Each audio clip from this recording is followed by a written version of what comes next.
In the name of the Father, and of the Son, and of the Holy Spirit. Amen. A reading from the Holy Gospel according to St. Mark, chapter 13, verses 33 to 37.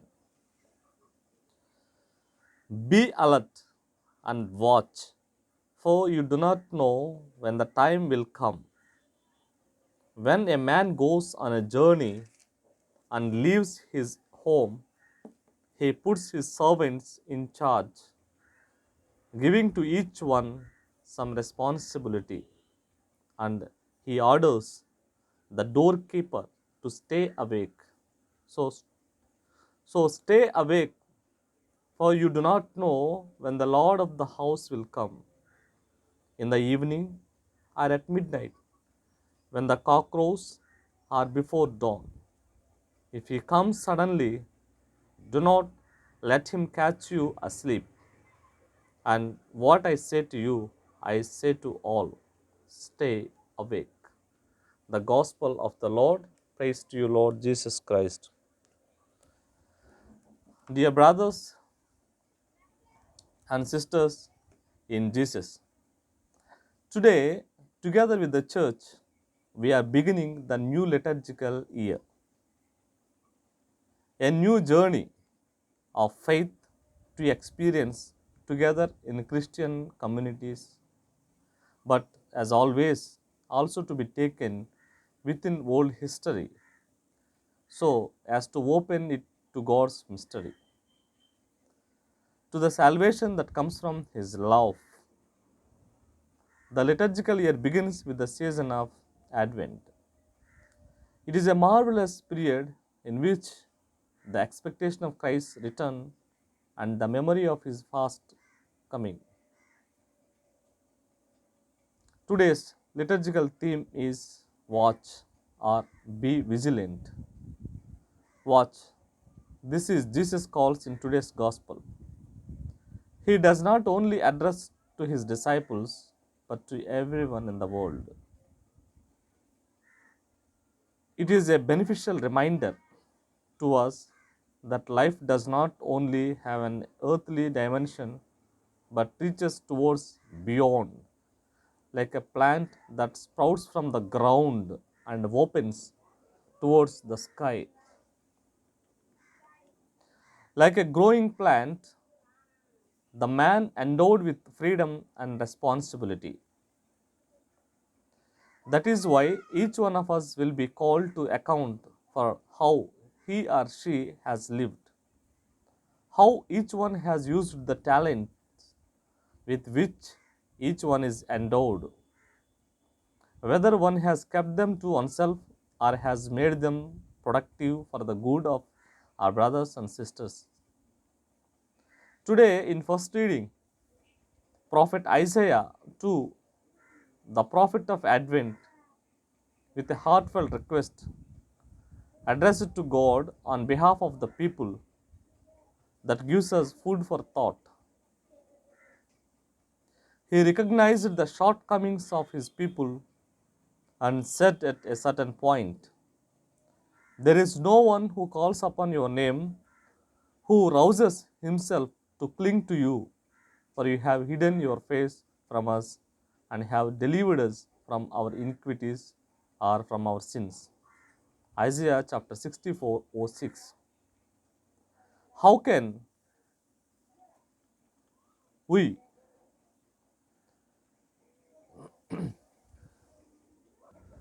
fail to find this description striking? It seems to reflect certain panoramas unbroken of the postmodern world. Cities where life becomes anonymous and horizontal, where God seems absent and man the only master. As if a man was seems to be architect and director of all things, doing construction work, the economy, transport, the branches of knowledge, technology, and science, and everything seems to be depend on man alone. And in this world, that appears almost perfect. At times, disturbing things happen, either in nature or in society, which is why we think that God has left us to ourselves. In fact, the true master of the world is not the human being, but God alone. Coming to second reading of today's liturgy, St. Paul teaches the Corinthians that God the Father calls them to fellowship with His Son Jesus Christ, and so they have everything they need to remain faithful until His second coming. The time between God the Father's words to Adam and Eve after they had sinned and the arrival of the Son of the Father as man to redeem us from sin. Now we are in the second epoch of salvation history, the time between first coming of our Lord Jesus Christ and his second coming in glory, the revelation of our Lord Jesus Christ. We don't have to say to God, make me be good. Through the sacraments, He gives us the grace to be good and faithful servants, or even better sons and daughters of Christ. And coming to today's gospel reading, as I have already mentioned, the gospel says, watch therefore, for you do not know when the master of the house will come in the evening, or at midnight, or at cockcrow, or in the morning, lest he comes suddenly and find you asleep. That's what we find in today's gospel.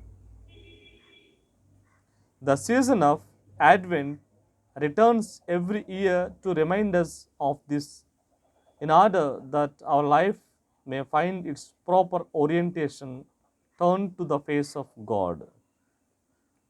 The face is not that of a master, but of a father and a friend.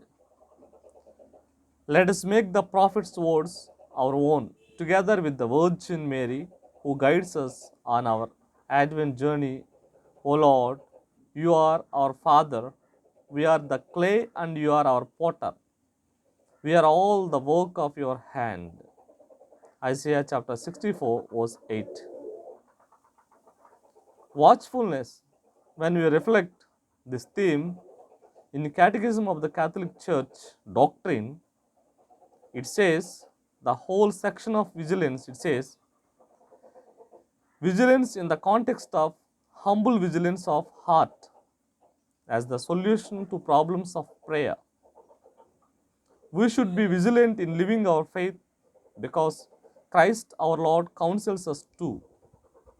We do not know when we will meet Him, whether at the moment of our death or at His glorious return. Our vigilance should be humble because we are weak.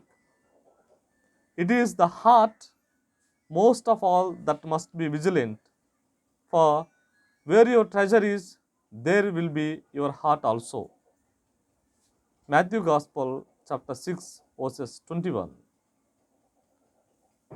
Dear friends, we might assume that the most important watchfulness necessary to be ready to meet Christ is moral vigilance, which is also very important for us to live a good life and meet Christ is a moral vigilance. We should avoiding all sin and doing good. This is true. However, if we pray always with a humble heart, it will become more and more difficult for us to carry on the double life of being a disciple but living a. However, if you pray always with a humble heart, it will become more and more difficult for us to carry on the double life of being a disciple but living as if we are not. This is one reason why humble vigilance in prayer is so important. One difficulty in prayer is getting distracted. Distraction reveals what we are really attached to, what we are not. When we become aware that we have been distracted in prayer, we can humbly turn back to the Lord due to our preferential love for Him and offer Him our heart to be purified. Another difficulty in prayer is fighting the possessive and dominating self. We need vigilance or sobriety of heart to keep our heart focused on Christ rather than ourselves. When Jesus insists on vigilance, he always relates it to himself, to his coming on the last day and every day. A third difficulty are those who try to pray is dryness. When one feels he is getting nothing from prayer, this may require a deeper conversion. If our emptiness is due to our own fault, or deeper faith as we cling faithfully to Jesus in his agony and in his tomb. The most common yet most hidden temptation against prayer is our lack of faith in Jesus. We don't really believe in Christ, or we don't really believe that apart from me you can do nothing. Presumption is a sin against hope, in which either man presumes upon his own capacities, that means hoping to be able to save himself without help from on high, or he presumes upon God's almighty power or his mercy, hoping to obtain his forgiveness without conversion and glory without merit. That's what we see in Catechism of the Catholic Church. A final temptation against prayer is acedia. This is a kind of depression due to lax ascetical practice, decreasing vigilance, carelessness of heart. The humble of heart are not surprised by discouragement either in prayer or in life, because they know how poor and weak they are. Rather, discouragement leads them to trust more, to hold fast in constancy. A practical application is being a better servant. As we have seen, part of our life of prayer is the interplay between two realizations. One is the realization that on our own we are lost sinners. The other is the gospel message that in Christ and like Christ we are here to do your will, O God. This interplay happens in moments of conversion with God, part of that humble vigilance of heart in prayer. One way we can foster this realization is by putting ourselves in today's gospel as one of the servants in the parable. The man leaves home on a journey and places his servants in charge, each with his own work. Christ has ascended to the Father, and we are his disciples given responsibilities. So, we can each ask, what am I currently in charge of? What is my own work? What does being watchful mean in my regard? No one can make this discernment for us, because the answer will vary based on our age, state in life, and occupation. For a high school student, it might mean being hardworking, discovering means one's vocation, and living chastity. For a housewife with young children, the answer will be different than for a mother whose children have left home. It will be a different for a person immersed in the world of work, or a retired person. It differs person to person, situation. place to place, so etc. But right away, it gives us something to talk with God about as we ask, how can I be a better servant in the work you have already given me to do? It also gives us the opening to ask an exciting question. Is there some new work you would like me to do begin? This season of Advent reminds us to look into oneself and make changes if needed, and look for His mercy and God's providence everyone on every one of us. God bless. Amen.